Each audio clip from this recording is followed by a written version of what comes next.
Immigration raids turned violent in Chicago tonight. President Trump threatening to send in the National Guard. Just this week, we saw ICE agents rappelling from a helicopter onto a residential apartment building where American citizens were among those, including children in their pajamas, were taken into custody in the middle of the night. Meanwhile, a federal judge has temporarily blocked his order to send troops to Portland, Oregon. ABC's Ika Jachi has the latest on the pushback in both cities.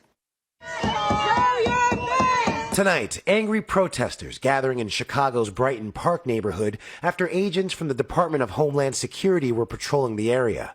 Authorities say a federal agent's vehicle was rammed and boxed in by several cars.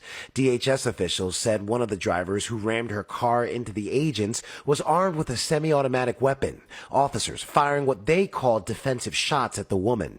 Chicago fire officials say she was taken to the hospital for a gunshot wound.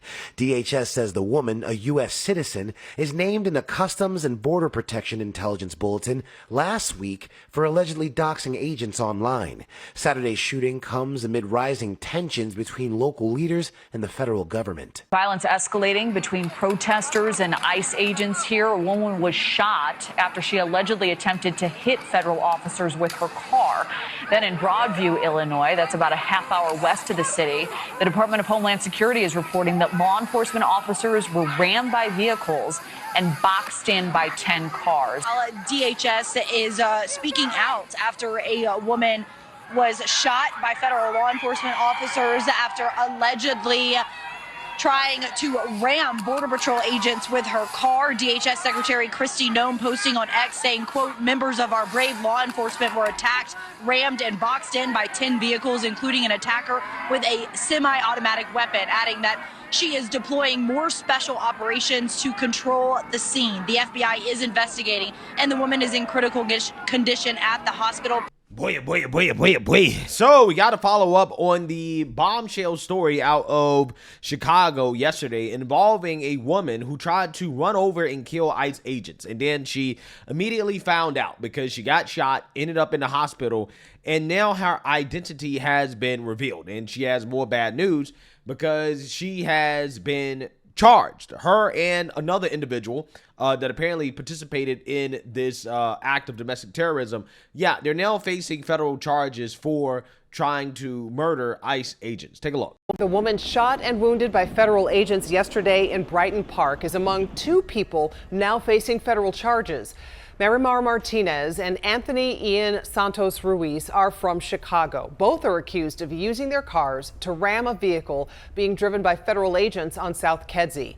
They then allegedly boxed the agents in. Those agents shot and wounded Martinez. And this is video showing protests around the time of the incident. Martinez and Ruiz are charged with forcibly assaulting, impeding, and interfering with a federal law enforcement officer. They are being held in custody. Several federal agents were also hurt and taken to the hospital. Yeah. So this woman was shot and she was released from the hospital and immediately arrested and charged. Okay, yeah, she is finding out the hard way what happens when you try to obstruct, when you try to assault ICE. I mean, listen, there's a ton of charges that she can be facing here. Okay, assaulting federal officers, using or carrying a firearm, doing a crime of violence, retaliating against or intimidating federal officials, attempted murder of a federal officer. I mean, yeah, they need to throw the book at her, right? They need to throw the book at her. In fact, let's actually read what DHS had to say about these individuals. This morning, Border Patrol law enforcement officers were ambushed by domestic terrorists that rammed federal agents with their vehicles. The woman, Marimar Martinez, driving one of the vehicles, was armed with a semi-automatic weapon and has a history of doxing federal agents. She took defensive fire from CBP agents and has been discharged from the hospital and is currently in the custody of the FBI. The driver of another vehicle, Anthony Ian Santos Ruiz, involved in the ramming, has been apprehended by law enforcement. Yeah, so what we have here is typical radical leftist behavior. Okay, ramming ICE vehicles, trying to run them over, trying to murder people, right? Like, this is what they do, right? This is what they do. When they can't get their way, they resort to violence, right? And that is what happened here. The scene became increasingly violent as more domestic terrorists gathered and began throwing smoke, gas, rocks, and bottles at DHS law enforcement. Another domestic terrorist was arrested for assaulting CBP at the scene following J.B. Pritzker's refusal to allow local police to help secure the scene. Secretary Noem has deployed special operations teams to restore law and order. As our ICE law enforcement was responding to the shooting, a domestic terrorist followed them and rammed their vehicle in an attempt to run them off the road. This individual has also been arrested and is in HSI custody. An ICE vehicle popped a tire and was subsequently mobbed by domestic terrorists, forcing law enforcement to abandon the vehicle for their own safety. The vehicle was significantly damaged. Several CBP law enforcement officers were sent to the hospital with various injuries. Yeah, I love how accurate the Department of Homeland Security is with their descriptions of the suspect, right? They're calling it exactly what it is, which is domestic terrorism. And the sad part about it is that that was not the only incidence of that type of domestic terrorism that was in Chicago that happened in the area. There was actually another incident that was actually caught on video right here of another situation where some left-wing loony is ramming ICE agents, right, with cars. So this is a whole separate incident. You already had copycats, right? You see it? That's what they're doing out in Chicago. That's what they're doing. Wow. Yeah. Insanity. Absolute insanity. Yeah.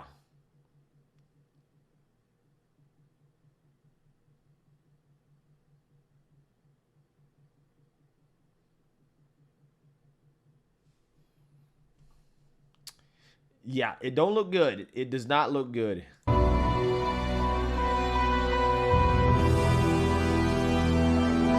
Yeah, got to be careful with the music because not trying to get a copyright ding. So, yeah, I mean, you get the gist of what's going on here. Just know that was not the only incident that happened in Chicago where you had some radical try to run over ICE, try to run them off the road with their vehicle. Again, it's crazy out there. It happened this morning near 39th and Kedzie. I'm Dane Placco. It has been another chaotic day around Chicago. And it all started with federal officers shooting a protester they say rammed their vehicle. It happened this morning near 39th and Kedzie. That's in the Brighton Park neighborhood, just a few blocks south of the Stevenson Expressway. The Department of Homeland Security says officers were boxed in by a number of cars and then rammed. The officers say a woman in one of the cars was armed with a semi-automatic weapon, and the officers fired their weapons in self-defense. Well, immigrant groups tell a very different story. We'll get to that in just a minute. New tonight, 2 people have been arrested in connection with that incident. The woman has been released from the hospital. Also new tonight, Governor Pritzker says they've been told Donald Trump is going to federalize 300 members of the Illinois National Guard and deploy them in this state. This comes as just within the past couple hours, a federal judge has blocked Trump from deploying the National Guard in Portland, Oregon. That city and state had argued the deployment would violate the U.S. Constitution, as well as a federal law that prohibits the military from being used to enforce domestic laws. Now, this would appear to be almost the exact same situation Illinois is. Well, I mean, is it though? I mean, because let's be real.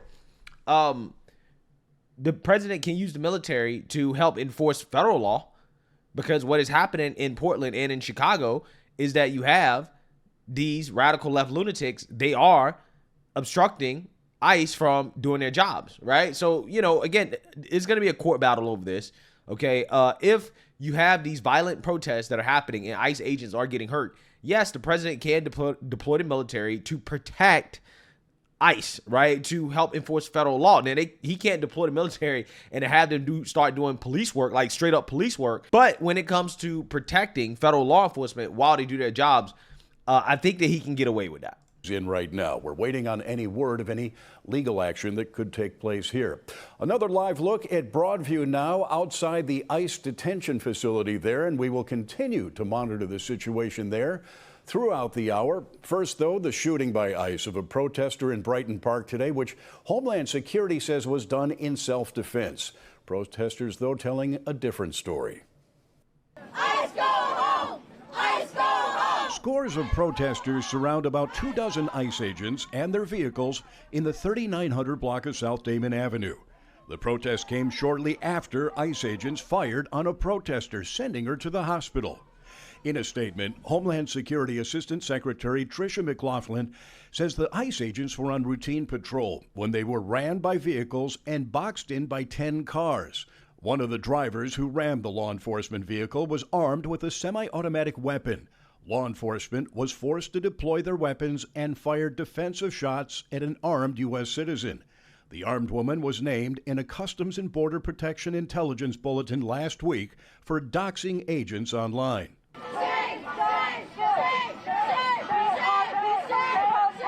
But protesters tell a very different story. They say after an ICE vehicle collided with the car driven by a civilian, agents fired 5 shots. ICE and DHS are known to lie about the nature of their operations, and their statement today is totally inconsistent with our observations of what was happening in the community. Well, I mean, listen, considering how leftists are disconnected from reality, I'm going to go with ICE, right? I'm going to go with what they're saying and their story over any leftist any day of the week, because there's nobody more deluded about reality than a leftist, okay? We did not witness or participate in any boxing in as described by DHS.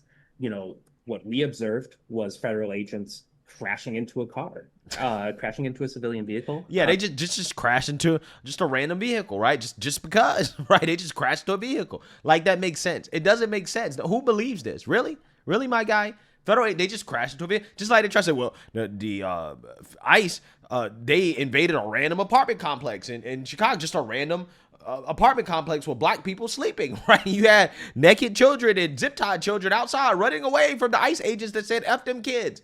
Again, they just make stuff up. If a leftist mouth is moving, then he's lying, right? Causing a multi-car collision on Kedzie, ICE firing bullets into a car, shooting at least one person.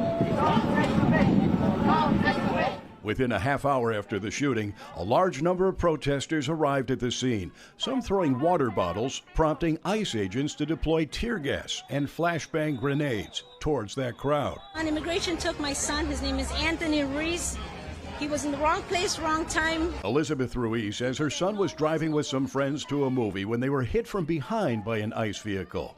She says she arrived at the scene just in time to see ICE agents arrest her son, who she says is a U.S. citizen. One of the immigration officers just grabbed him from his arm viciously and arrested him, and then that's when I started. Obviously, he's my son. I started to swear. I started to ask why, and I started to cry. They took him into the car. Now, the woman who was shot has been released from Mount Sinai Hospital. It is not yet known whether she was arrested by ICE. Yeah. So she has been arrested. She's charged. And it's just crazy to me how you can throw your life away, right? I mean, this woman's going to be in jail for a long time. You're throwing your life away over some illegals, right? You're throwing your life away over mass deportations, right? Because people are being deported back to countries that they're from because they're not here legally. And you're saying, you know what, I'm going to go to jail for this, right? I don't get it. I will never understand it. But, you know, what I do know is that violence against ICE is only escalating. And Democrats are refusing to denounce the violence. They're refusing to do anything about it, despite the fact that we had an assassination attempt on ICE agents. We've had individuals, again, try to run over ICE agents. We've seen all types of violence against ICE agents, and Democrats are just silent, right? They're not saying anything about it. They're not speaking out against it. They're not condemning it. And to me, their silence is contributing to the violence, right? The silence to me seems like complicity, acceptance, agreement with what's happening. It really is a shame. It really is a shame that Democrats are basically co-sponsoring this type of domestic terrorism that we're seeing in this country. So let me know what you guys think. Make sure you like, comment, and subscribe. Most importantly, share a Black conservative perspective. Peace.